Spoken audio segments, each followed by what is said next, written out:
Welcome back to another episode here at Bulletproof Selling. My name is Sean Rhodes, and I'm the Chief Sales Sergeant of Bulletproof Selling and author of the book Bulletproof Selling, a guide for systemizing sales on the battlefield of business. Now, here at Bulletproof Selling, one thing we believe above all else, and that is that hope is not a sales strategy. And so we are coming to you live via recording, via any channel that we can leverage in order to make sure that we can bring the lessons of the battlefield into the boardroom, into the field of business, so that you can increase the performance of your salespeople, the results of your pipelines, and those of your teams. Now, over 80 plus episodes here at Bulletproof Selling now, we've been able to have Hall of Fame speakers, best-selling authors, sales trainers, people that are out there in the field actively managing sales teams, anybody that we can find who can answer the question, how do we remove a little bit more hope from our sales strategy, and how do we become more bulletproof in the process? I mean, if you're catching us on the live stream, you see that I've got my professional working outfit on, same outfit that I was able to use when I was out there in the field studying teams across more than 24 countries in militaries around the world, trying to figure out how are they able to be more bulletproof. We discovered it was through systems. It was through the things they were learning, through the training they were delivering, through making sure that they were better tomorrow than they were today. And that's why whenever I run into somebody that's already dedicated their lives to the field of sales, it's a brilliant thing to be able to have them on the show, because I always learn just as much as any of my guests. And that's why it's my pleasure to welcome to the show today, Mr. Brandon Bornancin. Now, I'm sure I mispronounced that, brother. Help me out with your last name. Sean, what's going on, man? Thanks for having me. Big fan of Bulletproof Selling in the show. It's Brandon Bornancin, and excited to be here today. Bornancin. I had one guess. Well, you were right there. You were right there. It's all good. I was right there. Everyone misses Brandon. it. I'm thinking about changing it to Brandon Bourne. Brandon Bourne. Hey, that'd be all right too, but I got to be proud of the last name. So, sir, tell us a little bit about your journey. I know you're a best-selling author, but walk us through how you ended up in the field of sales, how you ended up working with sales teams, and what it is that you do today, because I know you and I are going to have a good conversation out of that. Yeah, absolutely. And again, thanks for having me. Humbled to be here today to share my experience, help everyone listening and tuning in to maximize their sales faster than ever before. But Brandon Bornancin, it all started for me when I was in grade school, getting made fun of for my family's, garage sale clothing that they gave me, canned foods, inability to go through the lunch line. Lunch at the elementary school is like $3 to $5. And, my family didn't have the means to, I was a bring my lunch type of guy with the canned food, and just always wanted a better life. And throughout kind of growing up, I was reading a lot and realized that sales and entrepreneurship was truly the only way to create infinite, unlimited outcomes and incomes. So wanted to get into sales at an early age. And at the age of 18, I launched one of my first companies for the poker industry. And because I built a list of all the people at colleges, and then I mass emailed that list, built a $12 million company in 3.5 years. And then my second company, when I was 21, I launched, called InMobile. It failed because I didn't have the list of the people that I needed to sell to. And I lost about 4 years, went bankrupt. It was brutal going from rags to riches to rags again. So then I decided to quit entrepreneurship and sold for IBM and Google for the next decade. And then when I was selling for them, I realized, like, you talk a lot about systems. I realized I need the lists, I need the scripts, I need the systems and training, and then built a technology to automate list building and prospecting. And with that technology, became a 7-figure sales earner, millionaire, and realized then I wanted to help every single person in the world do the same. So quit my full-time sales gig selling for Google, and then went all in to build Seamless.AI, which is the #1 sales software to find emails and phone numbers for anyone in the world. And we help over 500,000 sales teams. And just recently, the stats were on the computer right now. I'm pulling it up. The stats, we've generated 13,653,000 appointments, 2.7 million closed-won deals, 27.3 billion in sales.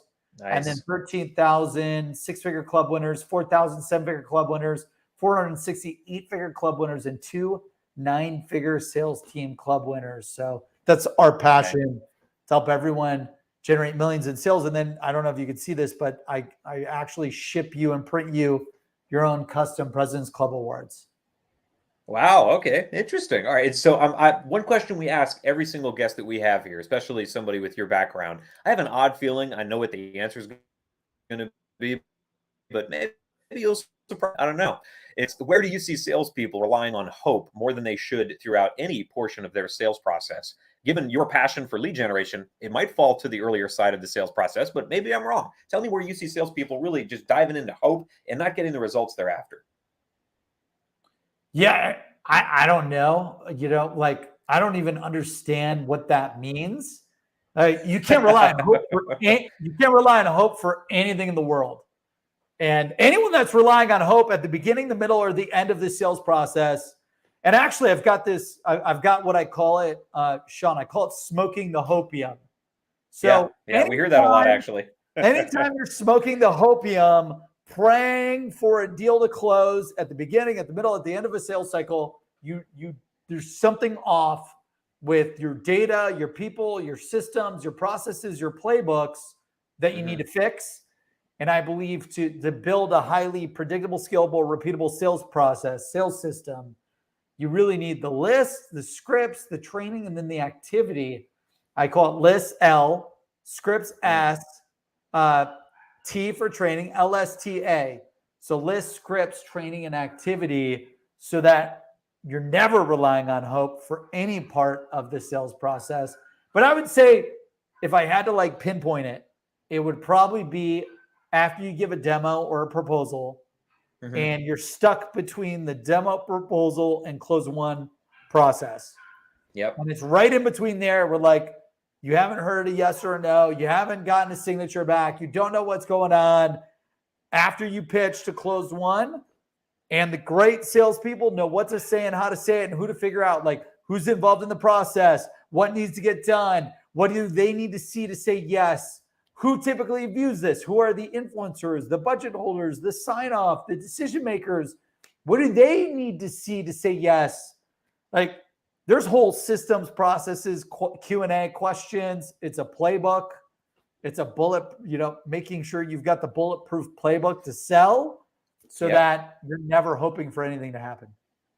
And so if that, and I've suffered there plenty of times myself, Brandon, where I've done that demo that I feel like I've got this guy on the hook, this gal on the hook, and they say, great, I'm going to bring it to my team. We're going to, show them all the details and then we'll get back to you. And in the early days of my sales career, I would just mark that up as like revenue in the bank. I'd start planning what I was going to spend that check on.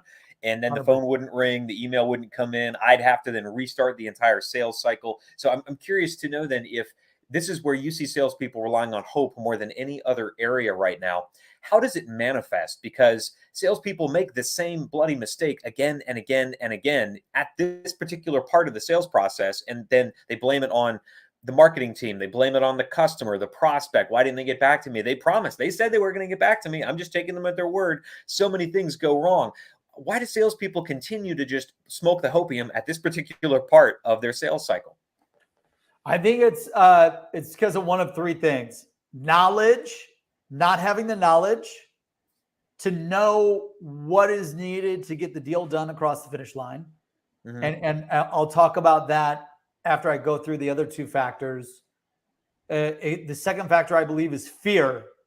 So you may have the knowledge, but you're scared to do the things that you need to do to get the deal across the finish line. You're scared to ask the questions. You're scared to follow up. You're scared to send the text to see the status of the deal. You're scared to reach out to all the different influencers and decision makers on the deal. Like there's a fear component holding you back because everyone, like to do anything in life, you need to get the knowledge and then you need to overcome fear and then you need to put in the activity to get there. So I believe it's like one of either knowledge, fear, or activity and action that holds that back. And the reason why people may lack the knowledge is because of fear of asking the right questions. In any deal, like, when someone tells you something like, okay, I love it, we're going to sign it, I'll get back to you in a week. Like right there, you could either say, okay, yes, that sounds great, look forward to it, mark it as verbal, going to close one next week, right? Or you could say like, okay, well, what's going to, then you go deep into the questions, the discovery to really figure out, Do you have all the knowledge to really close this deal? Okay, Mm. great. So what are you going to do from now and a week from now? Oh, well, I got to talk to some people internally. Okay, who do you need to talk to? Oh, well, I need to talk to my CFO. I need to talk to my director of sales ops, and I need to talk to my CEO. Okay, what do you need to talk to your CFO about? Like, oh, well, the CFO needs to approve the budget. Okay, when you go, how are you going to present this to them as it relates to the budget? What do they typically say when you present this to them? What do they look for? What have they said before in the past when you're presenting solutions like this to them? Are they a pro, leverage new solutions, new tech to move the business forward? Are they against it? Are they about making money or saving money? Are they about, taking the vitamin or taking the pill to relieve the pain? So asking the really difficult questions to get the knowledge to go where you need it to move the deal forward. Because you can put together the action plan if you ran the right discovery, you've got the right knowledge. I think it's just executing it. So I really believe it's a problem with sales discovery and confidence with salespeople to ask the questions that they need to ask, or the questions that they don't even know they need to ask, which happens probably 50% of the time. And it's a little deeper than just proposal turnaround or quote turnaround, because so many things could go wrong between a verbal yes and getting that document back with the check in the mail. Just getting the signature on it is one of many, many things that I see fail a lot. And to your point of, I need to talk to the CFO, Brandon, I'm just for myself in sales and training, I've learned over time that if somebody says they need to talk to their CFO, I need to move this thing back a lot earlier in the pipeline than I thought it was. Because if they don't have that ability to make a decision, then I'm probably not talking to at least all of the people, if not definitely not the right person at that time. So I'm right there with you with the value of this particular stage in the sales cycle, tripping up so many salespeople and trying to figure out, all right, well, I need to build something then that allows me to move through it.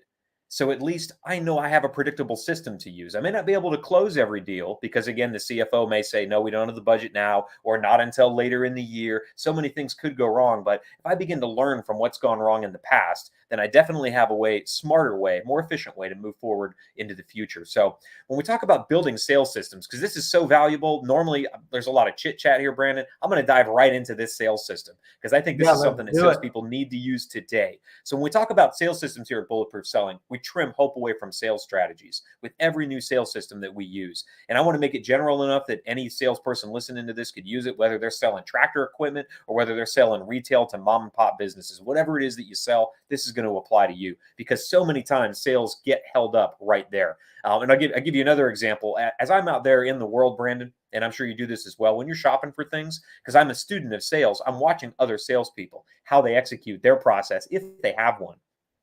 I've got a 4-year-old daughter. We're getting ready to upgrade her bed from, like the breakdown crib up to like the twin size that she's going to have for a while. So we're going furniture shopping, and furniture shopping, man, is a crazy sales business. And you can tell these people, when you walk in there, they could learn a lot from you and I about how to sell, because they're just standing around, not doing a bunch of nothing. How you doing? How's it going? Let me know if you have any questions. And it's like, well, if I did, I'm probably going to take them home and do my own research, because you've already lost me. We haven't even gotten to, hey, I'm really interested in this, but I got to go check with the decision maker, i.e. my wife. Can't even do that now because they've already lost me at the sales system we're going to build. So, just things come into my head like that. Damn, I need to use this more. This exact sales system we're going to use, I'm going to use it. So trimming hope away. This acronym TRIM is the one that we go back to time and time again, because in the military, we had acronyms everywhere so that we could remember these complicated things. You've already used a couple of acronyms on this show. So the T in TRIM. Thank you again for your service and anyone listening in who served. It was my pleasure. We appreciate you. And so, for every single mission that we ran, that I was able to see Marines, Navy SEALs, Green Berets run, they had a trigger element for every system, whether they were about to kick down a door or whether they were about to meet with a tribal leader somewhere in the world and, help them build a new town, turn the electricity back on. There's always a trigger element. So if I'm talking about a sale that has a high probability of getting held up between a verbal yes and getting ink on paper and check in the mail, when do I want to bring this particular sales system into play? Is it at that moment when I think this is about to move into closed won, or should I bring this in a lot earlier in the sales cycle to make sure that I really stack the cards in my favor when I get to that critical point in any sales conversation? Where do you recommend we trigger this sales system, Brandon? Yeah, I think you definitely want to trigger it at the beginning of the presentation. Like at the beginning when you're running sales discovery, I always ask, besides yourself, like, okay, Sean, I know, obviously this type of technology solution is going to be evaluated by you. Who else over there reviews buying decisions like this, investment decisions like this? What do they typically say when they're evaluating solutions like this? What do they typically want to review to say yes? Like, Sean, I want to get you the tools, the technology, everything that you need to maximize sales over there at Bulletproof Selling. Who else is involved in this decision-making process? What do they need to see to say yes? What have they said before in the past? Why did they say those things? So I'm trying to collect all the data and the insights around what is everything that I can provide my influencer or pitcher internally so that they have the ammo and everything that they need to be bulletproof, getting the deal closed won. So I think you could do that at the beginning of the pitch. I always open up with like compliment. I open up with insights and research and value, and then we go right into discovery so that I can customize the presentation and the pitch to the audience, to the target market. So that discovery helps me customize like what I'm going to share throughout the demo, throughout the presentation. And then at the end, I run that exact same play where I'm literally asking almost the same questions in a different way. Like, so if just to Sean, confirm that things haven't changed. Yeah, that you do like, know what you thought you know. Yeah, exactly. So like at the end of the presentation, if you're like, man, I love this, I want to buy Seamless.AI right now. We got it. My whole sales team needs limitless leads with emails and phone numbers. Let's go. I'll like reiterate with you. Hey, Sean, that's amazing. Okay, great. Who else besides yourself needs to sign off on moving forward with this? Do you have a Salesforce.com admin? Do you have a CFO? Do you have a CEO? Who needs to sign off on sales technologies? What do they need to see to say yes? What do you feel like I could give you so that they say yes? Is it case studies? Is it ROI? Is it business cases? Is it, what's your guarantees? Is it trial of the product? What is it so that you make this business case internally bulletproof so that we can get signed off? And then I just ask a shit, like anytime someone says, I need to talk to my ex or I need to think about it. Like, basically most deals are lost on I need to think about it. And and like not making a decision is one of the greatest reasons why people don't buy. Like they just stay with the status quo. So when it comes to let me think about it, or I need to talk to X, Y, or Z, I'll just dive deep. Like, what do you? Tell me what you need to think about. What things are on the table. And so now we're actually moving into the repeatable part of this system, which is the R. So I want to make sure I don't cheat people out of that because this is going to be really valuable. But to clarify, the trigger happens even before the discovery session begins, when you're mapping out all of the things that you need to know about this prospect, their company, their needs, their desired end state, what life looks like when it's more, better, or different with whatever it is that you're selling. That's the trigger element. And the repeatable side of this, the R and trim, those steps that then we can execute across every sale to make sure that we don't get hung up at that critical moment. Now, from what you've told me so far, Brandon, this almost sounds like it's in military, we have a process called red teaming, where we'll create a mission plan, but then we'll bring it to another group of people before the troops are out there in the field executing it. And we'll say, here's our plan. Now that you know the plan, how would you shut it down? How would you absolutely decimate us to prevent us from accomplishing our mission? And they'll tell us things like, make sure you got the right decision makers, make sure you've got the right approval, make sure you've got the right air support, all the right communications equipment, because we've seen missions fail when it didn't have that stuff planned out ahead of time. You just gave us a whole list of reasons that you've seen sales get hung up in your sales process, which I think is a great maybe first or second step in this repeatable bit of this sales system, which is mapping out what has stalled a deal for us in the past or caused the deal to be lost. Because if we don't address that earlier in the sales process, we're smoking opium, hoping that it doesn't show up again and again and again. So what are the steps that you would recommend a salesperson walk through as they're preparing for their demos and all the information they need so that it's a smooth sale between demo and ink on paper? Yeah, I would just really plan out what's your introduction, what's your sales discovery, what's your presentation, and how do you customize your presentation based on the sales discovery. Then after the presentation, you know, do they say they absolutely love it? Do they say that they hate it? Or they say that they need to think about it or they're unsure, right? And I think those paths of yes, no, maybe, then what are the plays, you know, for the mission that you need to execute? If they say yes, there's different plays to make sure that it's bulletproof and that you'll get the deal done, or at least you'll have the information and the data to know what you need to do to ensure that no matter what, that deal gets done. If it's a no, okay, why is it a no? How can we overcome that objection? How can we make them realize that their quick gut reaction that this is not a fit for them is actually truly a good fit or a possible fit for them now or in the future? And then if it's a maybe, what are they still unsure about? What information and can we provide? You know, social proof, education, information that we can provide so that we can turn the maybe into a yes or a no. Yeah. And kind of keep the sales process moving along efficiently. Because like when people pay, they get the benefit. If they're not paying for your products and services, they'll never get the benefit. They'll never get the results that they want or that they're looking for. So I truly believe like inaction, thinking, not paying causes more harm than investing in getting the products and services that you need to go to where you want to go. And also when you pay for products and services, you pay attention to solving the problem. If you got a problem and you're not paying for anything to solve that problem, the likelihood of you never solving the problem are greater it goes up. than you paying for anything that could help solve the problem because it's got your mind and attention and money on it. Yep.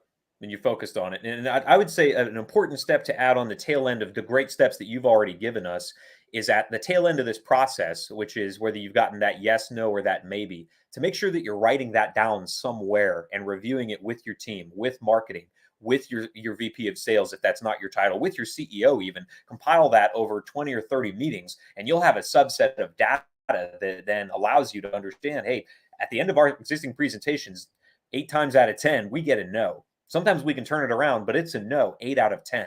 Maybe we need to look back at who we're targeting. Maybe our prospect list isn't as exact as we need it. Maybe we better run that through Seamless.AI in the future to make sure that we're actually targeting the right people instead of, 8 out of 10 times we actually got the wrong person on the hook. So make sure that you're writing down whatever happens at the end of those presentations. You don't have to change it right then. Continue to run whatever that system, that playbook you've got, but have that segment of data because it's going to be invaluable in the future. Now that leads us, Brandon, into the I in trim, which is improve.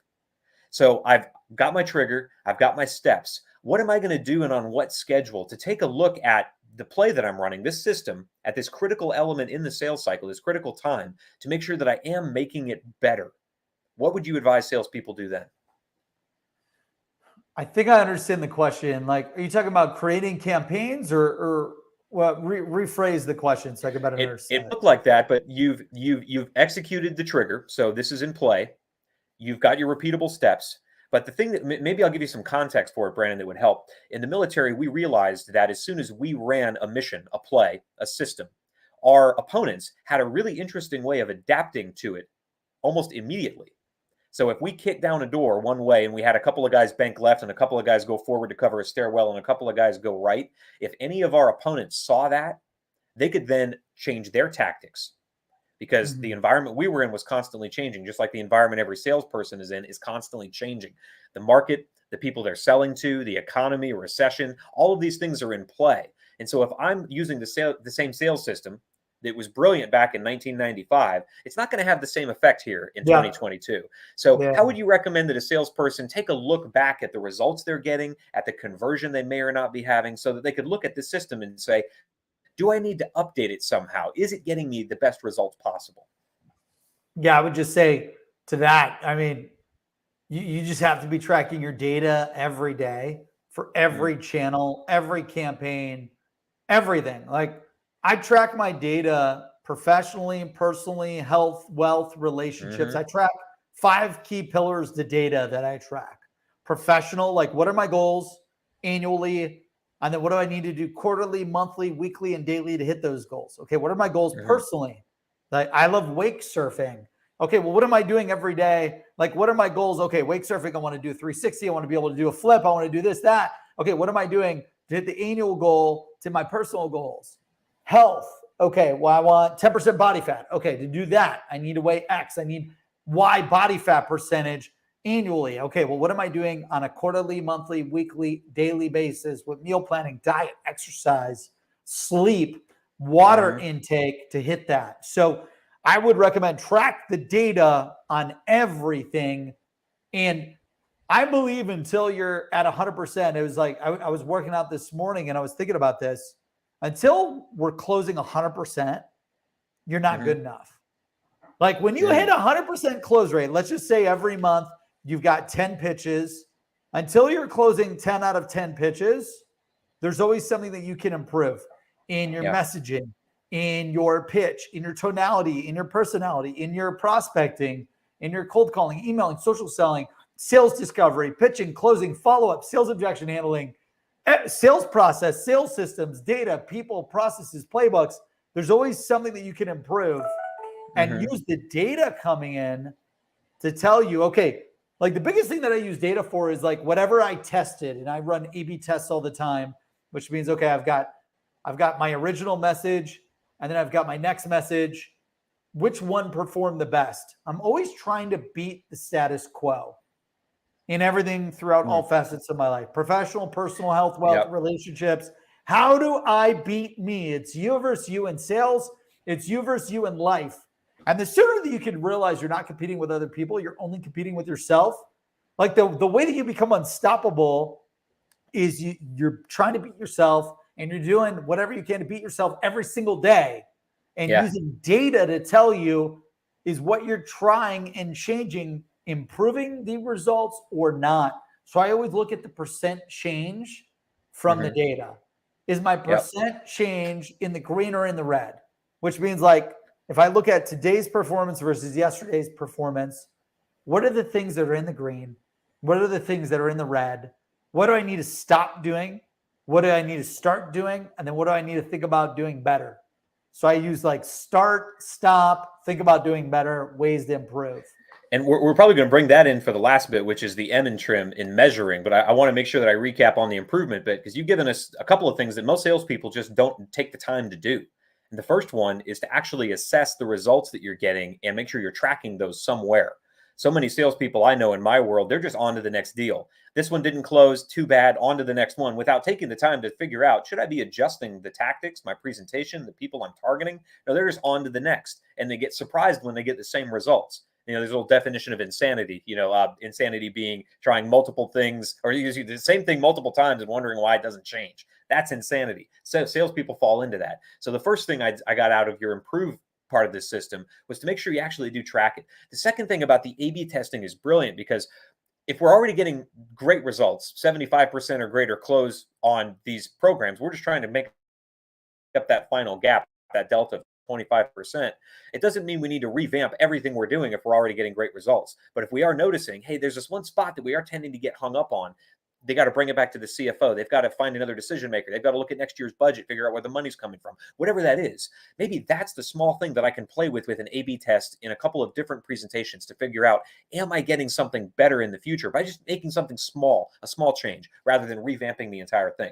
So we've gotten the trigger, making it repeatable, making it improvable. Now the M bit, which I could tell that you're a data-driven guy, so you're really going to dive into this one. In measuring this, what are the things that I should be measuring if I'm developing this system for what happens between the presentation and closed won business? What are the things that I should be measuring? Is it the yes? Is it the pipeline velocity between this stage and this next stage? What are the things that you would tell salespeople? You really got to measure this to make sure, is this a better way than you were doing it before? Yeah, and we're just talking from pitch to closed won, right? We're not talking at the top of the funnel. Okay, pitch to closed won. I'd be looking at age of my deals. I'd be looking at number of interactions. So like track everything, right? How many interactions on average do I have with a prospect that goes from pitch to closed won? So my pitch pipeline stage is called consult. My closed won stage is called closed won. And then in between there, I go from consult, which means like pitch, thank you, next steps are defined, negotiate, and actually consult. They've got the paperwork. Negotiate is like they said yes, it's in legal, we're waiting for signature, and then close won means they've signed. So I'll look at like the number of average engagements, interactions, emails, calls, social touches from consult to close one. What is the average? Are we below or above the average? Multi-threaded conversations. Are there, is it typically from pitch to close one? Is it just a conversation with one person? Are multiple people involved? If multiple people are involved, it's called multi-threaded conversations. Do I have multi-threaded conversations going? Do I know who all the parties are? Do I have, this is a simple one, next steps defined with a due date? Like, do I have a mutually agreed upon next steps and a due date that my prospect and I are working towards completing to move that deal to closed one and implementation? I also look at push date. So push date means you change the close date of the opportunity. So once you change it, let's just say I'm going to predict that this deal will close August 1st. Okay, well, once I change it to September 1st, and then October 1st, and then November 1st, that's like 4 pushes. That's 4 to 5 pushes. So I would want to check, like, what's the average push count? And am I way below? Am I way above? Because if you continuously keep pushing a deal, they'll, like, the majority of deals, the likelihood that you keep pushing it is the likely it's going to close. So I want to know data on that. I want to know data on like average deal size. I want to know data on the decision maker. So, and then what do they need to see? Did I get them everything that they need to see to say yes? Are they content? Have I started a relationship, conversation, meeting with the decision maker, with the influencers, with the users? So there's a lot of meetings. There's a lot of next steps. There's a lot of tasks, a lot of deal data and relationship data that you could track that can help you accurately forecast and predict, is this deal bulletproof or is this deal gonna die? And it can also help you stave off some of the things that have killed deals in the past. Because not only are we measuring these things after the deal happens in order to start building this great data set, but you mentioned a couple of things like, do I normally engage in multi-threaded conversations with the person I'm selling to and maybe the finance department or whoever else needs to be brought in on that deal? And if I realize, hey, I'm a week past, I love it, get it into my warehouse or into my business or into my life, and I haven't started one of those multi-threaded conversations when I know more often than not they happen, red flag. I need to start getting involved in this in order to salvage this deal. It might happen where just one person is the decision maker, but if 99% of my deals are multi-threaded and this doesn't happen out of the gate, well, I better get on that. So you've given us a couple of things that we can also use to help increase the close ratio of these deals, in addition to measuring this system at the tail end. So it's a big circle. Most great sales systems they feed right back into themselves, into the next deal to get better and better so that you can become more bulletproof. So Brandon, I want to make sure salespeople have an opportunity to get out there and use this right away. So tell us, how do we get deeper into your world? How do we get a hold of the books? How do we learn more about Seamless.AI? How do we get into the universe that I know you've created over there? Yeah, thanks so much. So what I love recommending is picking up, we've got 3 #1 bestsellers on Amazon. I always recommend people to start with whatever it takes. Master the habits that transform your relationships, your business, and your life. Whatever it takes gives you the mental toughness, the mental habits, and the principles that you need to overcome any obstacle or any challenge in sales, to build long-term success. And all of my books are on Amazon. If you just search Brandon Bornancin or any of the titles, whatever it takes, Sales Secrets or 7-Figure Social Selling, those books are there for you. And then also would love to give all the viewers, $500 in credits. If they join, go to Seamless.AI. So we find emails and phone numbers for anyone, and you could automate all your list building and appointment setting. And it's free to join, and use the referral code Bulletproof, and you'll be able to get $500 in referral credits. Doesn't matter if it's 1 word or 2, Bulletproof. And we're going to hook you up. Anyone that follows or listens to Sean on the show, we'd love to get you on Seamless. And then I've got a daily newsletter. So we built a $100 million company in 2 years, a $1 billion company in 4 years. And the way that we did that is I share all of my secrets daily to our newsletter.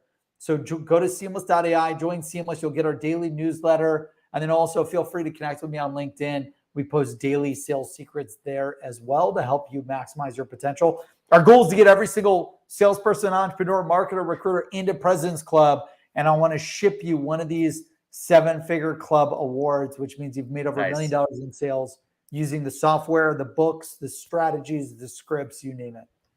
That's amazing, sir. Well, thank you so much for that offer. We'll make sure we tag that all up inside of our show notes as well so people can have access to that. And of course, for us here at Bulletproof Selling, make sure that you are following us on LinkedIn and on YouTube for these live streams where every single one of them is archived. Again, I get as much out of these conversations as any of my listeners do. And the archive that we've built on YouTube of 80 plus of these types of conversations, every single one of them building a sales system for a different part of your sales cycle. If you're not taking advantage of that, well, I guess you're better off listening to something else. But if you're maybe working out at the gym, on the road, visiting prospects, hopefully you're checking out this in podcast form with Stitcher, Spotify, iTunes, anywhere that podcasts can be found. And of course, for more sales systems to help you replace that hope with certainty to make your sales more bulletproof, make sure you're checking us out over at bulletproofselling.us. Well, Brandon, pleasure serving the sales community alongside you, sir. Love to have you back on the show because I know we could talk about a lot of different sales systems, but it's been a pleasure getting to meet you for the first time, man, on this live stream. Let's get out there, Brandon, and make selling bulletproof.